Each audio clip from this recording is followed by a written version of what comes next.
ప్రియులారా, ప్రార్థన చేసుకుందాం. పరిశుద్ధుడా, మీకే స్తుతులు స్తోత్రాలు చెల్లిస్తూ ఉన్నాం. ఈ ప్రాతకాల ఆరాధనలో తండ్రి, మీ సన్నిధి నిత్యము మాతో ఉంచండి. ఆరాధన అంతటలో మహిమ ఘనత ప్రభావాలు మీకు ఆరోపిస్తూ యేసు ప్రభు వారి పరిశుద్ధ నామమున వేడుకొనుచున్నాము తండ్రి. ఆమేన్.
ప్రియులారా, ప్రభు పేరిట మీ అందరికీ కూడా శుభాలు. జన్మదినాలు, వివాహ దినాలు జరుపుకుంటున్నటువంటి మీ కుటుంబాలకు యేసయ్య పరిశుద్ధ నామమున పండు prince and sisters YouTube channel ద్వారా శుభాలు తెలియజేస్తున్నాం. దేవుడు మిమ్మలను దీవించునుగాక. మంచిదండి, మీరు క్షేమంగా ఉన్నారు కదా. మరి ప్రతి ఉదయకాలము కూడా ఈ యొక్క ప్రాతకాల ఆరాధనతో పాటుగా ఈ 40 దినాలు మండలకాల ధ్యాన కూడికలో కూడా చాలా ఆసక్తి కలిగి వేకువజామున లేచి ఈ యొక్క ఆరాధనలో పాల్గొంటున్న మీ కుటుంబాలకు దేవుడు తోడుగా ఉండాలని, మీ బిడ్డలు దీవించబడాలని ప్రార్థన చేస్తూ ఉన్నా. అలాగే మరి యొక్క వాక్య ధ్యానాలతో, ప్రార్థనలతో మీరు ఎలాగైతే ఆశీర్వదించబడ్డారో అలాగే మీ ద్వారా కూడా అనేక మంది ఈ వాక్యము ద్వారా ఆశీర్వదించబడాలి అంటే ఇంకా ఎవరైతే సబ్స్క్రైబ్ చేసుకోలేదో వారి యొక్క ఛానల్ పండు prince and sisters YouTube channel మీరు సబ్స్క్రైబ్ చేసుకోండి. మీ బంధువులకు, మిత్రులకు, మీ స్నేహితులకు కూడా షేర్ చేయాలని, మరి మీ పక్షంగా వాక్యం వారికి కూడా అందటానికి సహకరించాలని ప్రేమతో నేను తెలియజేస్తున్నాను. ప్రియులారా, మరి యొక్క మండల కాలము లెంటు దినాలు 17వ దినము కొరకు ఏర్పాటు చేయబడిన పరిశుద్ధ లేఖనాన్ని కలిసి చదువుకుందాం. అందరము కూడా పరిశుద్ధ గ్రంథాలు తెరచి యోహాను సువార్త 14వ అధ్యాయము, యోహాను సువార్త 14వ అధ్యాయం 18వ వచనాన్ని కలిసి చదువుకుందాం. మిమ్ములను అనాథులుగా విడవను, మీ యొద్దకు వత్తను. మిమ్ములను అనాథులుగా విడవను, మీ యొద్దకు వత్తును. మంచిదండి. ప్రతిదినం మనం ఈ విధంగా ఈ ఆరాధన ద్వారా మనం కనీసం ప్రత్యక్షంగా కాకపోయినా మరి పరోక్షంగా అయినా ప్రభు పేరట కలుసుకొని మరి ఒకరి కొరకొకరు ప్రార్థన చేయటానికి, అలాగే ఈ ఛానల్ ద్వారా మిమ్మల్ని కలిసి మిమ్మల్ని దీవించటానికి, ప్రార్థించటానికి దేవుడు నాకును మనకును ఇచ్చినటువంటి కృపను బట్టి దేవునికి వందనాలు చెల్లిస్తూ ఉన్నాం. ప్రియులారా, ఈవేళ వాక్యాంశం పునరాగమనం చెబుతారా? Thank you. పునరాగమనము అనగా రిటర్న్ అనే మాట ఇంగ్లీష్లో మనకు చెప్పబడింది. పునరాగమనం అనగా ప్రభువు మరలా వస్తున్నాడు. అంటే ఆయన ఒకసారి వచ్చేశాడు. ఆయన పసిబాలుడిగా పరలోకము నుండి భూలోకానికి ఆయన వచ్చి ఉన్నాడు. ఆయన గొర్రె పిల్లగా, దీనుడుగా, ఆయన మన పాపములు క్షమించటానికి, పాపములు తీసివేయటానికి, పాపములు కొట్టివేయటానికి ఆయన పరలోకము నుండి భూలోకానికి మన మధ్యకు ఆయన వచ్చి ఉన్నాడు. ఇది మొదటి రాకడ అని మనం తెలుసుకుంటాం. మరి యేసుక్రీస్తు ప్రభువు తన తండ్రి చిత్తాన్ని నెరవేర్చి ఆయన పునరుద్ధానుడైన తర్వాత మరల ఆరోహణమై తండ్రి యొద్దకు వెళ్ళిపోతూ వాగ్దానము చేసినటువంటి రీతిలో, ఇదిగో నేను నా తండ్రిని వేడుకుంటాను, నేను వెళ్ళిన తరువాత ఆదరణకర్త అనగా పరిశుద్ధాత్మ దేవుడు, సత్యస్వరూపియగు ఆత్మ, ఉత్తరవాది మీ మధ్యకు వస్తారు. ఆయన చెప్పినటువంటి రీతిలో పరిశుద్ధాత్మ దేవుడు ఆదరణకర్తగా మనలను అనాథులుగా విడవకుండా ఆయన మన మధ్య, ఆయన మనతో ఉన్నాడు. ఈవేళ మన అంశాన్ని ఆలోచన చేస్తే మొదటి రాకడ అనగా అడ్వెంట్ కాలము ఎప్పుడో ముగిసిపోయింది. ఆయన రాకతో ఆయన తన తండ్రి యొద్దకు వెళ్ళాడు. కానీ వెళ్ళిపోతూ ఆయన చెప్పినటువంటి మాటలకు ఆయన వాగ్దానం, మరలా నేను వస్తాను. ఆయన ఎప్పుడు వస్తాడు మీకు తెలుసు. వాక్య ప్రకారంగా రెండవ రాకడలో వస్తాడు. రెండవ రాకడలో ఆయన ఏ విధంగా ఆయన మన మధ్యకు వస్తాడు? మొదటి రాకడలో గొర్రెపిల్లగా, దీనుడుగా, రక్షకుడుగా వచ్చాడు. మరి రెండవ రాకడలో కొదమ సింహము వలె ఆయన తీర్పరిగా ఆయన రాబోతూ ఉన్నాడు. అందుకనే ఆయన సెలవిచ్చినటువంటి రీతిలో పునరాగమనం, నేను మరలా వస్తాను, నన్ను మీరు చూస్తారు. మరి ఆయన మరలా వచ్చే సమయానికి రిటర్న్ అనే మాట, పునరాగమనం, మరలా తిరిగి వచ్చే సమయానికి సంఘము ఏ విధంగా ఉండాలి? సిద్ధపడి ఉండవలసిన అవసరత, దేవుని ప్రేమను లోకములో కలిగి ఉండవలసిన అవసరత, మారు మనసు కలిగి ఉండవలసినటువంటి అవసరత ఉంటుంది అని ఈ యోహాను సువార్త 14వ అధ్యాయం 18వ వచనం నుండి మనకు ఈవేళ అనుగ్రహించబడినట్లుగా మనం చూస్తూ ఉంటున్నాం. అయితే పరిశుద్ధ గ్రంథంలో ఆయన ఏ సందర్భాల్లో మరలా నేను వస్తాను అని ఆయన చెప్పినటువంటి పరిస్థితులు ఒకసారి వాక్య ప్రకారంగా ఆలోచన చేస్తూ ఉంటున్నప్పుడు అపోస్తుల కార్యములు 1వ అధ్యాయం 11వ వచనములో మీ యొద్ద నుండి పరలోకమునకు చేర్చుకొనబడిన ఈ యేసే ఏ రీతిగా పరలోకమునకు వెళ్ళుట మీరు చూచితిరో ఆ రీతిగానే ఆయన తిరిగి వచ్చునని వారితో చెప్పారు. యేసుక్రీస్తు ప్రభు శిష్యులను తీసుకుని వెళ్ళి వారి మధ్య నుండి ప్రత్యేకింపబడి ఆరోహణమైనటువంటి సందర్భాలు, అక్కడ చెప్పబడినటువంటి మాటలు ఏమిటి అని ఆలోచన చేస్తే, మీ యొద్ద నుండి పరలోకమునకు చేర్చుకొనబడినటువంటి ఈ యేసే ఏ రీతిగా పరలోకమునకు వెళ్ళుట మీరు చూచితారో ఆ రీతిగానే ఆయన తిరిగి వచ్చుట మీరు చూస్తారు. ఆయన మాటలు ఏది నిరర్ధకము కాదు అని దైవ గ్రంథములో మనకు చెప్పబడుతున్నది.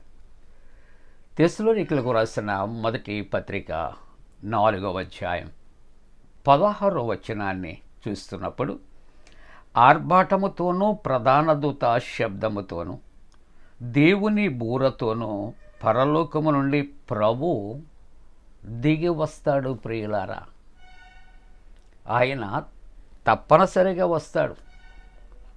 కానీ దైవవాక్యం అంటుంది దొంగ ఏ గడియలో వస్తాడో ఎవరికీ తెలియదు, కాబట్టి సిద్ధపాటు కలిగి ఉండాలి అని దైవవాక్యము హెచ్చరిక చేస్తూ ఉన్నది. మత్తయి సువార్త 24వ అధ్యాయం 44వ వచనంలో, మీరు అనుకొనని గడియలో మనుష్య కుమారుడు వచ్చును గనుక మీరును సిద్ధముగా ఉండండి. సంఘము ఎప్పుడూ కూడా మెలకువ కలిగి ప్రార్థిస్తూ ఉండాలి, కనిపెడుతూ ఉండాలి.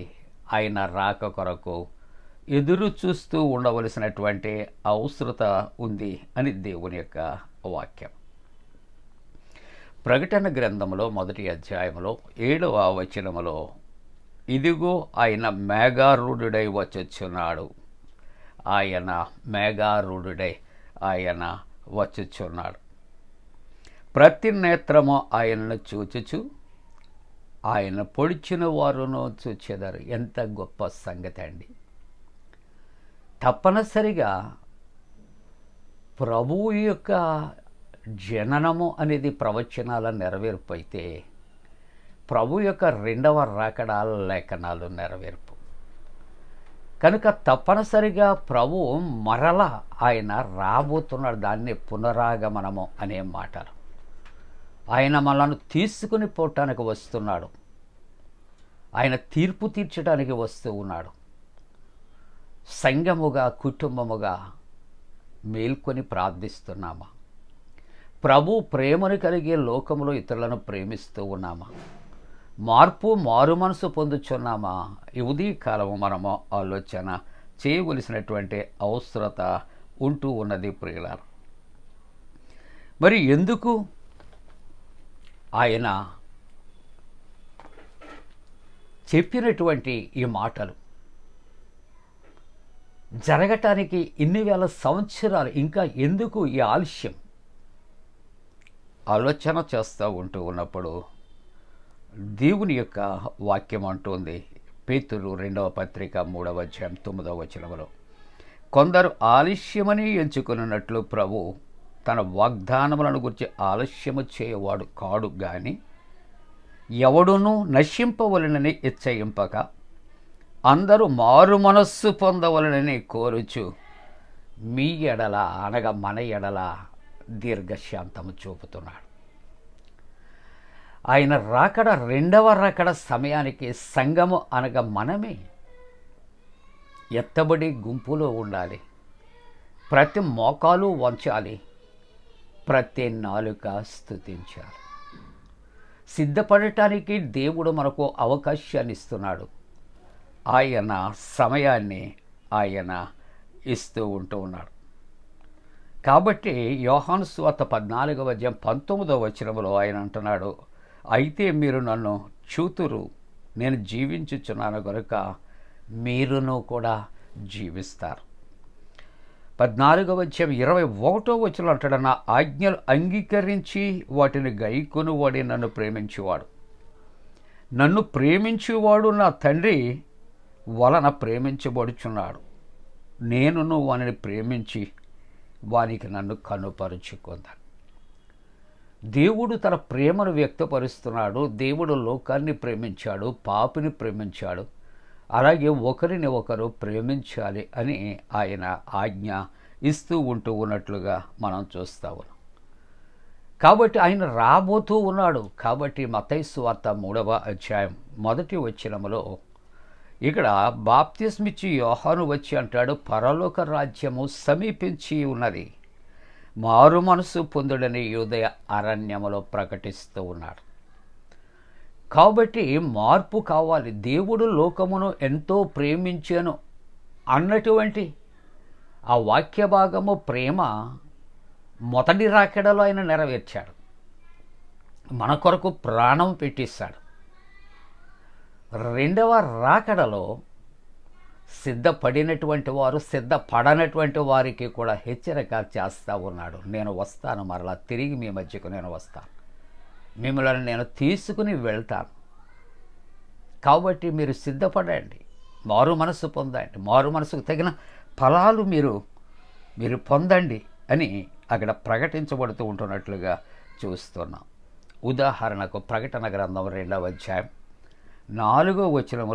ఎఫెసీ సంఘముతో చెప్పుచున్నటువంటి మాటలు, అయినను మొదట నీకుండిన ప్రేమను నీవు వదిలితివి, కాబట్టి నీ మీద ఒక తప్పు మోపబడి ఉన్నది. ఇది సంఘము కొరకు చెబుతున్నటువంటి పవిత్రమైన మాట. అలాగే మానవ జీవితములో, కుటుంబాలలో కానీ, బంధువులలో కానీ, మిత్రులలో కానీ, స్నేహితులలో కానీ క్రీస్తు ప్రేమ కొరకు నేను ఇప్పుడు మాట్లాడటం లేదు, కానీ భౌతిక సంబంధమైన, లోక సంబంధమైన ప్రేమలు ప్రారంభంలో చాలా ఘాటుగా ఉంటాయి. కానీ రాను రాను ప్రేమలు చల్లారిపోతాయి. అయితే ప్రభు అంటున్నాడు, నీకుండినటువంటి మొదటి ప్రేమ చల్లారిపోయింది. ప్రభువు పట్ల ఉన్నటువంటి ఆత్మీయ ప్రేమ కొరకు ఆయన చెబుతూ ఉన్నాడు. రక్షింపబడిన క్రొత్తలో, బాప్తిస్మము పొందిన క్రొత్తలో చాలా సిన్సియర్గా లేచిన వెంటనే పరిశుద్ధ గ్రంథాన్ని తీసుకొని అధ్యాయాలు చదివి మోకాళ్ళేసి ప్రార్థన చేసి ఇతరులకు వాక్యాన్ని ప్రకటించి, ఇక నా జీవితం అంతా కూడా ప్రభువు కొరకే అని ఒక నిరీక్షణ, ఒక చక్కటి తీర్మానంతో సాగిపోతాం. కానీ దినములు, సంవత్సరములు గడుస్తూ ఉంటుండగా ఆ దేవుని మీద ఉన్న మొదటి ప్రేమ చల్లారిపోతారు. ఇక పేర్లలుగా భౌతికపరమైనటువంటి ప్రేమ కొరకు ఆలోచన చేస్తే ప్రొద్దుట లేచేటప్పటికి మన ఫోన్లు చేసి ఎలా ఉన్నామని కుశల ప్రశ్నలు వేసుకునే జీవితాలు మటుమాయమ అయిపోయి, ఇక నీ అవసరత నాకు లేదు, నా అవసరత నీకు లేదు అనే ధోరణిలో మానవుల యొక్క జీవితాలు మనుగడ సాగిపోతూ ఫోన్కి దొరకం, చూడటానికి దొరకం, మాట్లాడుకుంటానికి కూడా దొరకం. కాబట్టి ఆధ్యాత్మిక సంబంధమైన ప్రభువు ప్రేమ, మొదటి ప్రేమ చల్లారిపోతుంది. కానీ ప్రభువు చూపినటువంటి ప్రేమ కలిగిన సంఘము లేక కుటుంబాలు కూడా, నీవు ఎవరివైతే నీవు ఆ పవిత్రమైన ప్రేమ కలిగి నీవు ఒకవేళ ప్రభు పక్షంగా నీవు దేవుని యొక్క ప్రేమను కలిగి ఉన్న ఆ ప్రేమలో కూడా ఈ లోక సంబంధంగా మనం పవిత్రమైనటువంటి రీతిలో మరవకూడదని ప్రభు యొక్క వాక్యము హెచ్చరిక చేస్తూ ఉన్నది. అందుకని ఇదిగో మొదట నీకుండిన ప్రేమ నీవు వదిలిపెట్టితివి కాబట్టి నీ మీద ఒక తప్పు మోపుతున్నాను. 5వ వచనంలో అంటాడు ముగింపుగా, నీవు ఏ స్థితిలో పడిపోతావో అది జ్ఞాపకం చేసుకుని మారు మనస్సు పొంది ఆ మొదటి క్రియలు చేయి, అట్లు చేసిన ఎడల మారు మనస్సు పొందవలనని, లేని ఎడల నేను నీ యొద్దకు వచ్చి నీ దీపస్తంభాన్ని దాని చోటు నుండి తీసివేస్తాను, నీ ఆశీర్వాదాన్ని తీసివేస్తాను అంటున్నాడు. ప్రియులారా, ముగింపుగా ఈవేళ ఇర్మియా గ్రంథంలో మనకు 24వ అధ్యాయంలో మనకిచ్చిన వాక్య భాగంలో 6వ వచనంలో ప్రభు అంటాడు, వారికి మేలు కలుగునట్లు నేను వారి మీద దృష్టి ఉంచి ఈ దేశమునకు మరలా తీసుకుని వచ్చి పడగొట్టక వారిని కట్టేదాను, పెళ్ళగింపక వారిని నాటేదాను. వారు పూర్ణ హృదయముతో నా యొద్దకు తిరిగి రాగా వారు నా జనులగునట్లు నేను వారికి దేవుడునగునట్లు నన్ను ఎరుగు హృదయము వారికి ఇస్తాను. మారు మనస్సు లేకపోతే, మారు మనస్సు హృదయము లేకపోతే, ప్రభు యొక్క పవిత్ర ప్రేమ మనలో లేకపోతే, ప్రభు ఎడల మనకున్న మొదటి ప్రేమ చల్లారిపోతే ఆయన ఏం చేస్తాడట, మనలో ఉన్నటువంటి దీపస్తంభాన్ని ఆయన తీసివేస్తాడు, ఆర్పివేస్తాడు అని ఆయన హెచ్చరిక చేస్తున్నాడు. ప్రభు మొదటి రాకడలో ఆయన కృపగలిగిన దేవుడిగా వచ్చి రక్షణ ఇచ్చాడు.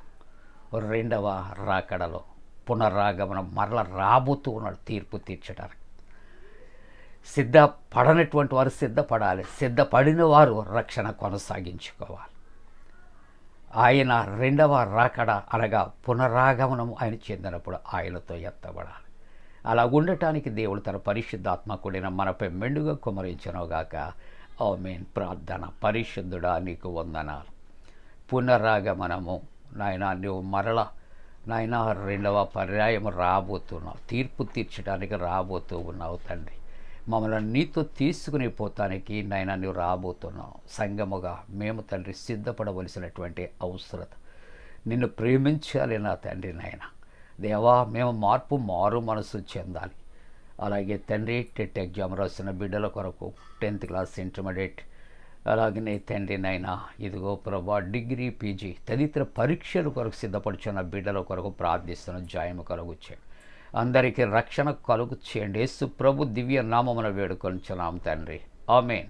పరలోకమందున మా తండ్రి, నీ నామం పరిశుద్ధపరచబడనుగాక, నీ రాజ్యం వచ్చునుగాక, నీ చిత్తం పరలోకమందున వేర్చినట్టు భూమి అందు నెరవేరునుగాక. మా ఇందిన ఆహారం నేడు మా దయచే, మా ఎడల అపరాధం చేసిన వారికి క్షమించిన ప్రకారముల అపరాధము క్షమించము, శోధనలోని తెక కీడును తప్పించము.